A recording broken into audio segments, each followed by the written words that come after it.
할렐루야. 사랑하는 열린문교회 성도 여러분, 지난밤도 주님 주신 은혜와 평강 가운데 단잠 주무셨습니까? 아침을 깨우는 말씀, 정말 오랜만에 여러분을 이렇게 만나게 되는 것 같습니다. 또 한 주 동안 고난주간 새벽 예배로, 또한 이 고난주간 특별 또 찬양 집회, 그리고 어제 부활주일에 이르기까지 한 주간 저희가 참 바쁘게 또 주님의 은혜 가운데 또 감격 가운데 살아가다가 이제는 또 원래의 자리로 돌아와 이렇게 아침을 깨우는 말씀을 저와 여러분이 함께 나누는 시간을 갖게 되었습니다.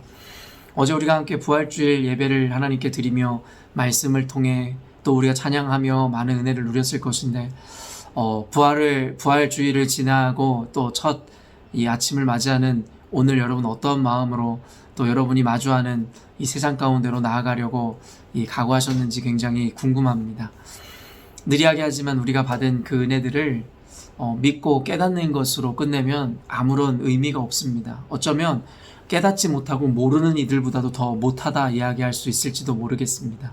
결국에 주님께서 우리에게 복을 주시든 깨달음을 주시든 하는 이유는 결국엔 그 깨달음을 우리 삶 가운데 적용하여 실천함으로 세상 가운데 증인으로서의 또 복음의 전달자로서의 삶을 살라 하는 부르심이라는 것을 우리가 알기에 어제 지난 또 일주일 동안 우리가 고난주간 내지는 부활주의를 겪으면서 깨닫게 된 그 은혜들과 그 말씀들을 이제는 우리 삶 가운데 구체적으로 실천해내고 살아내심으로 이제는 하나님의 그 뜻을 우리 인생 가운데 나타내 보여드려야 하는 때가 온 것입니다. 그러므로 오늘도 이 말씀, 이어지는 이 말씀들을 통해서 여러분의 삶 가운데 구체적으로 부활하신 주님의 증인으로서의 삶을 사는 그 과정 가운데 하나의 귀한 또 도움이 되어지는 말씀이 되었으면 좋겠습니다. 오늘 주님께서 저와 여러분에게 주시는 말씀은 누가복음 24장 13절로 35절까지의 말씀입니다. 죽으시고 부활하신 이후에 예수님의 행적에 대한 기록을 남기는 장면들이 이제 이어지게 될 것인데요. 오늘 본문을 통해서도 저와 여러분에게 하나님께서 어떤 또 은혜를 또한 적용을 주시는지 귀를 쫑긋 세우시고 하나님의 음성에 귀 기울이는 시간이 되었으면 좋겠습니다. 우리는 너무나도 잘 알고 있는 이 두 제자의 등장을 기억하고 있습니다. 바로 엠마오로 가는 두 제자로 굉장히 유명한 이 본문인데요. 13절 보면 그날에 그들 중 둘이 예루살렘에서 25리 되는 엠마오라 하는 마을로 가면서 14절에 이 모든 된 일을 서로 이야기하더라. 그날에 그들 중 둘이, 그들이라는 것은 바로 예수님을 추종하고 예수님을 따르던 제자들의 무리였을 것입니다. 그들 중 둘이 예루살렘에서 25리쯤 떨어져 있는 엠마오라는 마을을 향하면서 일어나는 일을 기록하고 있습니다. 지형학적으로 엠마오라는 곳이 정확히 어떤 지역인지에 대해서 우리가 분명하게 이야기할 수는 없겠으나 결국에는 각처에서 예루살렘의 주를 만나기 위하여 또 주의 소식을 듣고 몰려온 이들이 있었을 것인데 이제는 이들이 각자의 처소로 아마 돌아가게 되었던 것 같습니다. 그러면서 이 모든 된 일을 서로 이야기하더라. 이 모든 된 일이라 함은 예수 그리스도께서 순환당하시고 고통당하시며 결국에는 십자가에 못 박혀 죽으신 일들에 대한 이야기일 것입니다. 그때 중요한 사건이 이제 벌어지게 되는데 15절에 보면 15절 16절 그들이 서로 이야기하며 문의할 때 예수께서 가까이 이르러 그들과 동행하시나 결국에 이제는 그들이 예수님을 추종하고 예수님을 믿음으로 예루살렘에 가서 예수님을 보고자 하였으나 결국에 그들이 보고 돌아온 것은 예수 그리스도의 고난이었으며 결국엔 십자가에서의 죽음이었습니다. 그러면서 서로 문의하고 서로 대화하는 것은 어쩌면 저희 자신들이 예수님을 따랐던 그 과정들, 그 믿음들, 또 그 결과에 대한 서로의 이야기였을 것 같습니다. 그때 예수님께서 가까이 이르러 그들과 동행하시더라는 것이에요. 결국엔 그들이 엠마오로 가는 길에 부활하신 주님께서 동행해 주셨습니다. 16절에 그들의 눈이 가리워져 그인 줄 알아보지 못하거늘 결국 오늘 예수님이 동행하시지만 예수님을 보지 못하는 두 제자들에 대한 이야기가 나오고 결국에 그들의 눈이 가려졌기에 예수가 누군지를 보지 못하더라 이야기하고 있더라는 것이죠.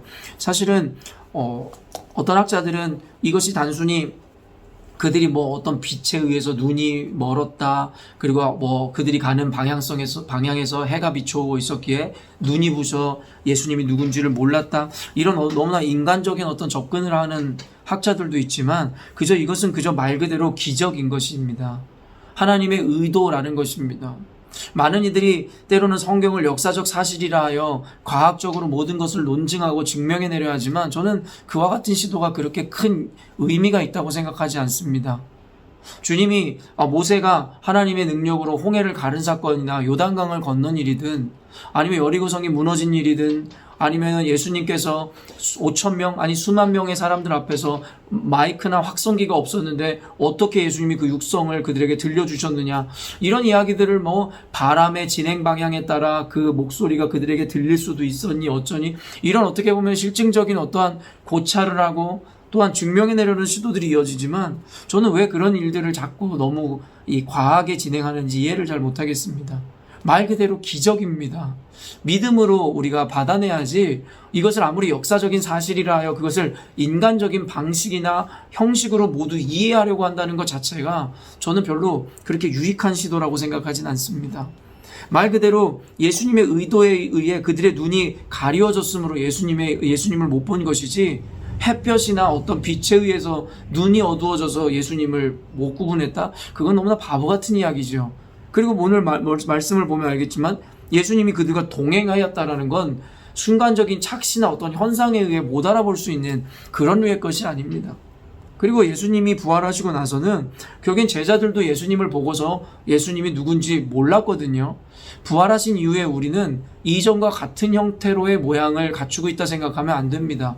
그렇기 때문에 성경에서 이야기하듯이 우리는 새 사람으로 완전한 새 옷을 입어 새로운 생명이 되어지는 것이기에 결국에는 제자들이 예수님을 보지 못했다는 것은 단순히 현상적인 빛이나 어떤 것 때문에가 아니라 부활하신 주님을 보지 못하고 이 부활하신 주님을 분별할 수 없었을 뿐만 아니라 말 그대로 혹도 주님이 의도에 의해 그들의 눈을 가리시면 그러면은 그들이 볼 수 없고 분별해낼 수 없는 것, 그냥 단순한 그 원리입니다. 그렇기 때문에 지나친 어떤 증명을 하려는 시도들은 결코 우리 믿음에 유익을 끼치지 못한다는 것이죠. 17절 말씀 보면 예수께서 이르시되 너희가 길 가면서 서로 받고 하는 이야기가 무엇이냐 하시니 두 사람이 슬픈 빛을 띠고 머물러 서더라. 결국에는 예수님이 누군지 몰랐는데 예수님이 동행하시다가 그들의 대화를 듣고 그들에게 묻는 것이에요. 너네들은 도대체 무슨 이야기를 주고받는 것이냐? 그랬더니 두 사람이 슬픈 빛을 띠고 있었다. 결국에는 예수님의 죽으심으로 인해서 애통하고 슬퍼했던 자들이다. 여기서 그들은 예수님을 반대하던 자들이 아니라 예수님을 추종하고 예수님을 믿고 따르던 제자들이었음을 우리가 쉽게 유추할 수 있는 것입니다. 그러면서 그 이후에 이제 예수님과의 대화가 쭉 이어지게 되는데요. 결국에는 그 두 명의 제자들 중에 한 명인 글로바라 하는 자가 이야기하는 것을 통해서 결국에는 당신은 예루살렘에서 일어난 그 소돔과 큰 이야기에 대해서 듣지 못했느냐라고 하며 이야기를 쭉 해나가기 시작하더라는 것입니다. 그러면서 그들이 이야기하는 것의 핵심은 무엇이냐면 그들은 예수 그리스도를 메시아라 생각하였고 예수 그리스도를 하나님께서 보내신 뭔가 특별한 분이라고 믿었는데 결국엔 그분이 십자가에 못 박혀 죽음으로 말미암아 결국에는 슬퍼하고 있노라, 이런 이야기들을 주로 이야기하는 것이겠죠. 그러면서 결국에는 이 23절부터 읽어보면 22절부터 보면 또한 우리 중에 어떤 여자들이 우리로 놀라게 하였으니 이는 그들이 새벽에 무덤에 갔다가 그의 시체는 보지 못하고 와서 그가 살아나셨다 하는 천사들의 나타남을 보았다 함이라. 또 우리가 함께한 자 중에 두어 사람이 무덤에 가 과연 여자들이 말한 바와 같음을 보았으나 예수는 보지 못하였느니라. 결국에는 예수님이 메시아라 생각하였고 그를 따랐지만 그는 그들이 기대한 것과 같은 모양이 아니라 고난당하고 십자가에 못 박혀 죽었음으로 말미암아 그들이 슬퍼한다라는 것이죠. 그리고 또한 어떤 여자들, 우리가 어제 주일에 함께 나눴듯이 여제자들, 마리아, 막달라 마리아와 그 외에 어떤 여인들, 그 여인들이 보고 증언하듯이 결국엔 예수님께서 우리가 예수님을 보러 갔더니 그 돌무덤에 있지 않고 무덤은 빈 무덤이었으며 거기에 천사들이 나타나 그가 결국에는 부활하였다라고 이야기했다라는 이야기입니다. 그래서 그 얘기를 듣고 그 제자들과 함께 그들이 그 무덤을 찾아갔지만 그녀들이 만났다라고 했었던 그 예수님이 보이지 않았다라고 하며 자신들의 슬퍼함과 그리고 자신들이 낙심하는 것에 대한 이유와 근거를 예수님에게 이야기하더라는 것입니다. 그때에 예수님이 이렇게 말씀하세요. 25절에 이르시되 미련하고 선지자들이 말한 모든 것을 마음에 더디 믿는 자들이여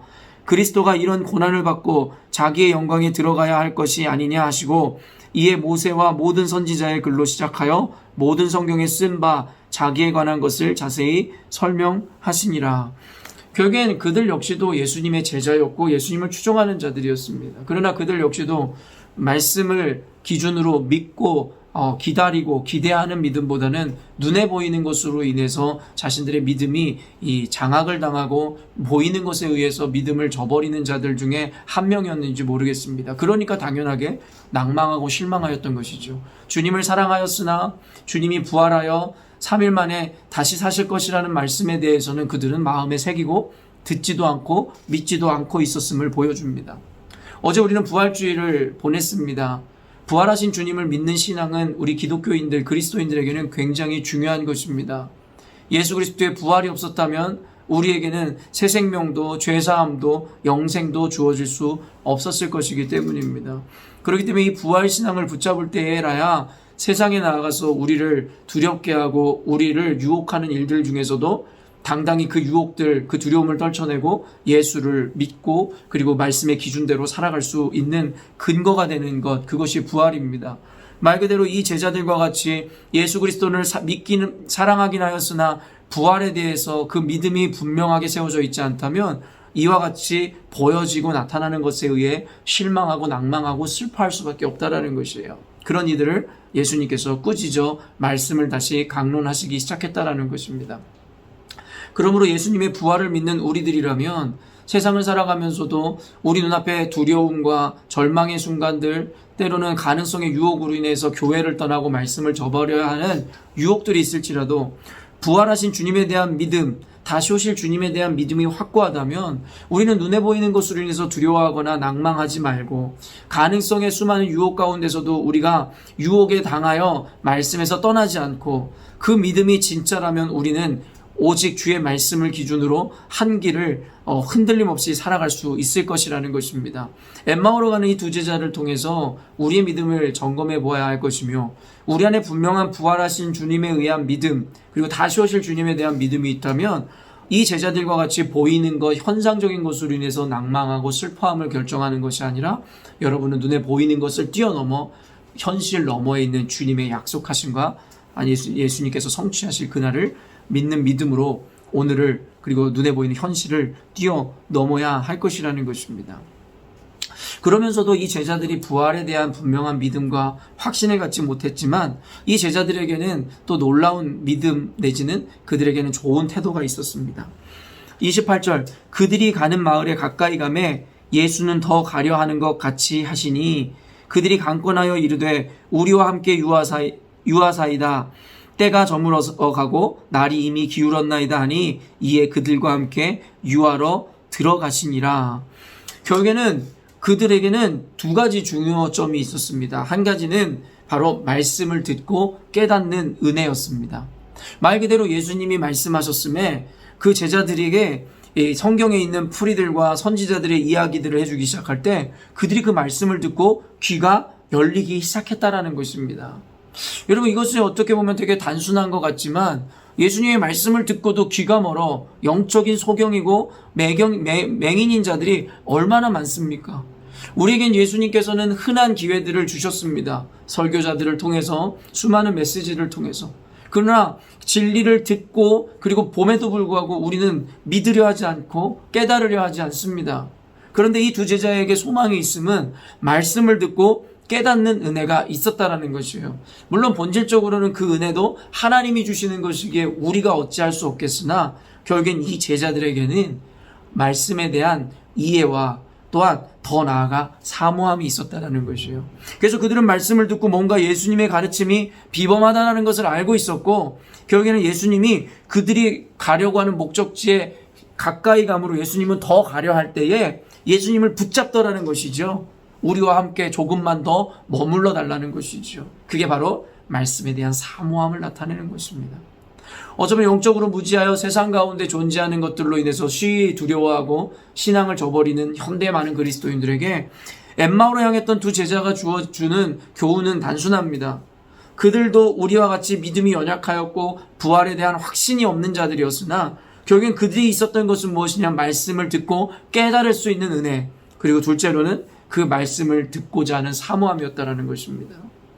여러분, 우리는 모두 연약한 존재들입니다.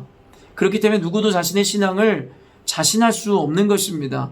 늘 겸손함으로, 그래서 우리는 매일같이 성령 충만을 구하고 말씀에 붙잡혀 살아야 되는 것입니다. 그래야만 겨우겨우 주님의 길을 걸어갈 수 있는 그런 연약한 존재이기 때문입니다. 그렇기 때문에 우리가 날마다 교회에 모여 기도하고 말씀을 듣고 제자 양육을 받고 우리가 주일 성수를 해야 되는 이유가 이것입니다. 우리가 그것에서 멀어지는 순간 우리는 자기 착각과 기만에 빠지게 되고 주의 말씀으로부터 멀어져 세상의 그 유혹과 두려움 앞에서 여지없이 무너질 것이기 때문입니다. 그렇기 때문에 엠마오의 두 제자는 부활에 대한 분명한 신앙을 갖고 있었진 않았지만 그럼에도 불구하고 그들은 깨달음과 그리고 또한 말씀을 사모하는 마음들이 있었기에 그들에게는 놀라운 반전이 일어나게 되는 것이죠. 30절, 그들과 함께 음식 잡수실 때에 떡을 가지사 축사하시고 떼어 그들에게 주시니 그들의 눈이 밝아져 그인 줄 알아보더니 예수는 그들에게 보이지 아니하시는지라. 결국엔 어떻게 되죠? 예수님께서 그들과 머물면서 잡수실 때 떡에 축사하셨어요. 여러분, 제자들과 있을 때의 그 모습들을 그대로 재현하시죠. 그때에 결국엔 그들의 눈이 밝아져서 마침내 예수가 누군지를 알게 되더라는 것이죠. 그때 예수가 누구인지 알게 되는 그 순간에 예수님이 그들 앞에서 사라짐으로, 보이지 않게 되어짐으로 결국에는 이것이 그분이 하나님이셨고 이것이 그들이 경험한 기적이었음을 분명히 보여주십니다. 그들이 만약에 예수님을 그저 보내었다면, 예수님의 말씀을 더욱더 듣고자 하는 사모함이 없었다면 그들의 눈에 허물이 벗겨져 예수님이 예수님인지 보는 그 은혜의 자리에서 그들은 참여할 수 없었을 것입니다. 말 그대로 그들의 말씀을 향한 사모함과 그들의 열정, 그것이 바로 그들의 눈에 허물을 벗겨 진짜 예수님을 만나게 하는 기적의 사건을 경험하게 하더라는 것입니다. 그러면서 그 뒤에 이어지는 것이 무엇이에요?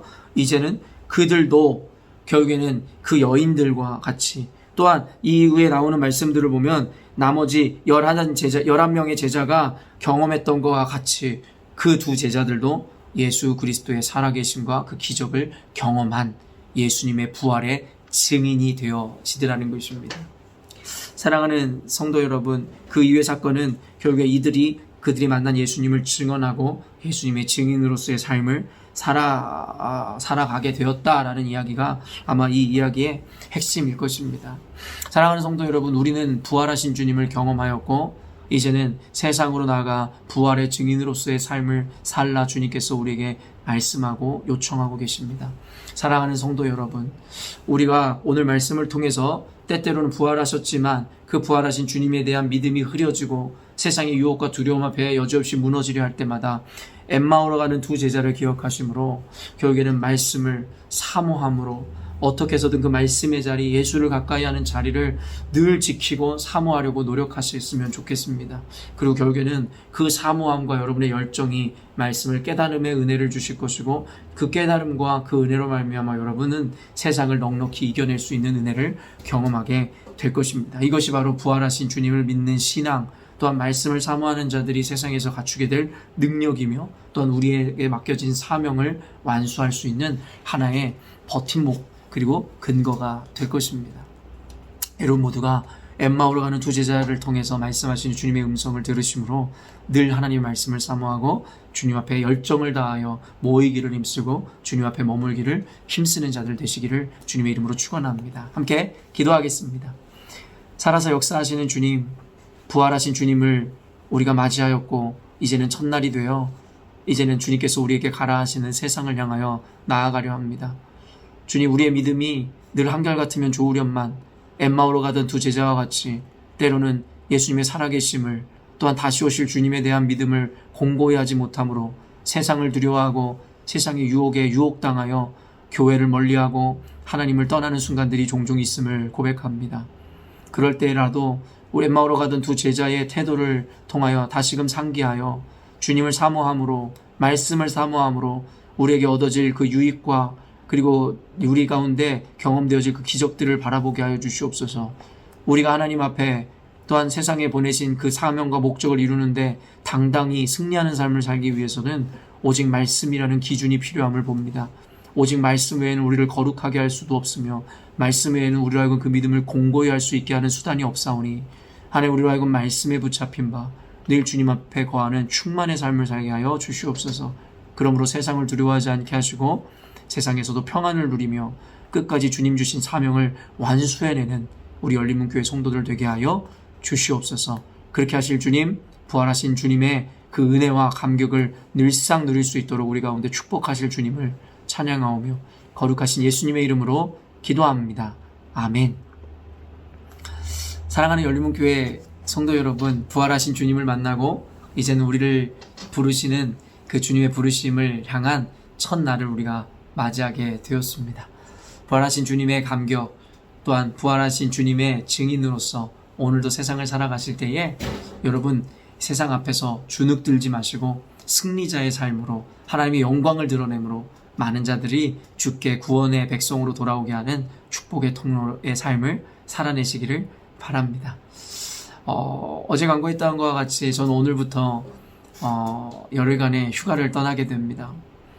제가 없는 가운데서도 늘 그러했던 것 같이 믿음으로 또한 하나님을 사모함으로 교회를 잘 지켜주시고 제가 더 건강한 모습으로 또 더 귀한 사역자로 더 준비되어 여러분 앞에 돌아오는 그때까지 여러분 끝까지 충성하시고 끝까지 기도하심으로 열린문교회를 잘 지켜내 주시기를 부탁드립니다. 아침을 깨우는 말씀은 전도사님과 함께 내일부터 계속 진행될 예정입니다. 그리고 저는 휴가에 마치고 돌아와서 금요일 아침을 깨우는 말씀부터 여러분과 다시 만나 뵙도록 하겠습니다. 오늘도 승리하는 하루를 살아내시기를 바랍니다.